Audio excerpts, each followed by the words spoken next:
Unfortunately, my first event that I can really remember is sad because my boyfriend died in a car accident overnight. And while I was in bed that night, and just to set the time frame for people so that they can understand that I wasn't on Twitter, I wasn't on Facebook or anything, this is 1984. And I was 16 and I was not allowed to have a television or a phone in my room, which were the only two modes of communication at the time. And my parents just didn't allow it.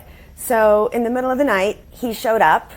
I will preface this by saying my parents didn't let me go that day. So I was supposed to be in that car. I was the fourth person that was supposed to be in that car. And for absolutely no reason, I wasn't grounded, I wasn't anything. My parents just said no. I pitched a fit and I went to bed. And he showed up in the middle of the night, fully dressed. I can tell you what he was wearing. I can tell you everything. I could see him, I could hear him, I could smell him. And he came to say goodbye. And so I just said goodbye. And then I got up that morning. It was a Sunday morning going into Monday. So I was going to go to school the next day. I was a junior in high school and I walked into my parents' bedroom. And as I walked in, my mother is on the phone. You know, it's the old fashioned receivers attached cord. And her face is all red and you can tell that she's crying. And I just looked at her and I said all this in Spanish because we spoke a lot of Spanish in our house. It is my first language to this day. And I just said, I don't want to go to school.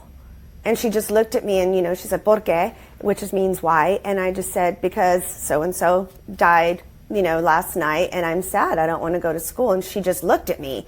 I go, he died, right? And she goes, yes, you know, he died. And I'm like, okay, I don't want to go to school. She goes, you don't have to go to school. So I just went back to my room and waited for her to get off the phone. Then she came in and, you know, told me what had happened because I didn't know what had happened, but I knew he was gone.